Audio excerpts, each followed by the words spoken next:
দর্শক, আমি প্রদীপ কুমার নাথ টিভিটিয়ান শিলচরে আপনাদের স্বাগত জানাচ্ছি। আজকে আমি আপনাদের সকাল ৯টার শিলচর অন্নপূর্ণাগার বরাক নদীর বর্তমান জলের স্তরের সম্পূর্ণ খবরাখবর দেখানোর চেষ্টা করব। কারণ টিভিটিয়ান শিলচর সর্বদা ভালো ভালো খবর, মানুষের উপকারের খবর, মানুষের দুঃখে কষ্টের খবর জনসমক্ষে তুলে ধরে।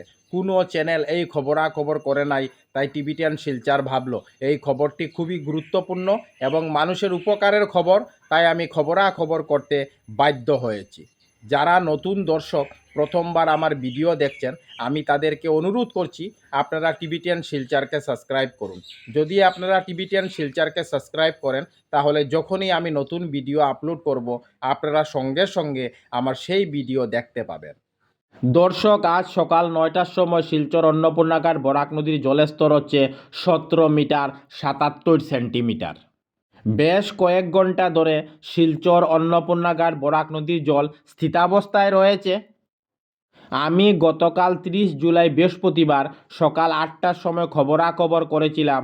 তখন শিলচর অন্নপূর্ণাগার বরাক নদীর জলের স্তর ছিল ১৭ মিটার ৭৮ সেন্টিমিটার। আর আজকে সকাল ৯টার সময় আমি খবরাখবর করছি, আপনারা দেখতে পাচ্ছেন আজকে সকাল ৯টার সময় শিলচর অন্নপূর্ণাগার বরাক নদীর জলের স্তর হচ্ছে ১৭ মিটার ৭৮ সেন্টিমিটার। এখন শিলচর অন্নপূর্ণাগার বরাক নদীর জল ওয়ার্নিং লেভেল এবং ডেঞ্জার লেভেলের অনেক অনেক নিচে দিয়ে বইছে। শিলচর অন্নপূর্ণাগার বরাক নদীর ওয়ার্নিং লেভেল হচ্ছে ১৮ মিটার ৮৩ সেন্টিমিটার এবং ডেঞ্জার লাইন অর্থাৎ বিপদসীমা হচ্ছে ১৯ মিটার ৮৩ সেন্টিমিটার। আর আজকে সকাল ৯টার সময় শিলচর অন্নপূর্ণাগার বরাক নদীর জলের স্তর হচ্ছে ১৭ মিটার ৭৭ সেন্টিমিটার। কয়েকদিন ধরে শিলচর অন্নপূর্ণাগার বরাক নদীর জল একবার বাড়ছে, একবার কমছে, আবার স্থিতাবস্থায় চলে যাচ্ছে। সমগ্র শিলচরবাসী কাচারবাসীর সঙ্গে খেলা করছে। কোনো চ্যানেল এই খবরাখবর করে নাই, তাই টিভিটিয়ান শিলচর ভাবলো এই খবরটি খুবই গুরুত্বপূর্ণ এবং মানুষের উপকারের, তাই আমি খবরাখবর করতে বাধ্য হয়েছি। আমি টিভিটিয়ান শিলচরের পক্ষ থেকে প্রদীপ কুমার নাথ ভাবলাম যে আজকে আমি সকাল ৯টার শিলচর অন্নপূর্ণাগার বরাক নদীর বর্তমান জলের স্তরের সম্পূর্ণ খবরাখবর দেখানোর চেষ্টা করব, যাতে সমস্ত শিলচরবাসী কাচারবাসী বরাকবাসী ওনারা ঘরে বসে আজকে সকাল ৯টার শিলচর অন্নপূর্ণাগার বরাক নদীর বর্তমান জলের স্তরের সম্পূর্ণ খবরাখবর নিজ চোখে দেখতে পারেন এবং জানতে পারেন। আমি সমস্ত খুঁটিনাটি খবর তুলে ধরার চেষ্টা করছি। রাত্রি ১টার সময় শিলচর অন্নপূর্ণাগার বরাক নদীর জলের স্তর ছিল ১৭ মিটার ৭৮ সেন্টিমিটার। রাত্রি ২টার সময় শিলচর অন্নপূর্ণাগার বরাক নদীর জলের স্তর ছিল ১৭ মিটার ৭৮ সেন্টিমিটার, অর্থাৎ স্থিতাবস্থায় থাকে। ভোর ৩টার সময় শিলচর অন্নপূর্ণাগার বরাক নদীর জলের স্তর ছিল ১৭ মিটার ৭৮ সেন্টিমিটার, অর্থাৎ স্থিতাবস্থায় থাকে।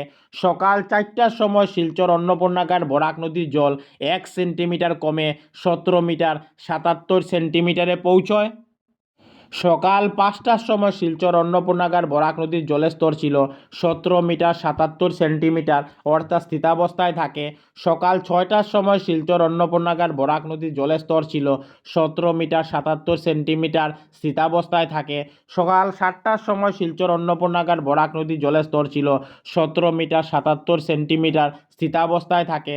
সকাল ৮টার সময় শিলচর অন্নপূর্ণাগার বরাক নদীর জলের স্তর ছিল ১৭ মিটার ৭৮ সেন্টিমিটার, স্থিতাবস্থায় থাকে। আর এখন সকাল ৯টা বাজছে, আমি খবরাখবর করছি, আপনারা দেখতে পাচ্ছেন আজকে সকাল ৯টার সময় শিলচর অন্নপূর্ণাগার বরাক নদীর জলের স্তর হচ্ছে ১৭ মিটার ৭৮ সেন্টিমিটার, অর্থাৎ স্থিতাবস্থায় রয়েছে। দর্শক, আপনারা সবাই জানেন আসামের বিভিন্ন জায়গায় বন্যার ভয়ঙ্কর প্রকোপ দেখা যাচ্ছে। তাই আমি বাধ্য হয়ে শিলচর অন্নপূর্ণাগার বরাক নদীর প্রত্যেক দিনের জলের স্তরের সম্পূর্ণ খবরাখবর তুলে ধরার চেষ্টা করছি, যাতে সমস্ত শিলচরবাসী কাচারবাসী বরাকবাসী ওনারা ঘরে বসে প্রত্যেক দিনের শিলচর অন্নপূর্ণাগার বরাক নদীর জলের স্তরের সম্পূর্ণ খবরাখবর নিজ চোখে দেখতে পারেন এবং জানতে পারেন। টিবিটিয়ান শিলচরের পক্ষ থেকে প্রদীপ কুমার নাথ। আজকে 31 জুলাই শুক্রবার আমি সকাল 9টার শিলচর অন্নপূর্ণাগার বরাক নদীর বর্তমান জলের স্তরের সম্পূর্ণ খবরাখবর দেখানোর চেষ্টা করেছি। কারণ টিবিটিয়ান শিলচর সর্বদা ভালো ভালো খবর, মানুষের উপকারের খবর, মানুষের দুঃখে কষ্টের খবর জনসমক্ষে তুলে ধরে। ধন্যবাদের সহিত টিবিটিয়ান শিলচর প্রদীপ কুমার নাথ। ধন্যবাদ।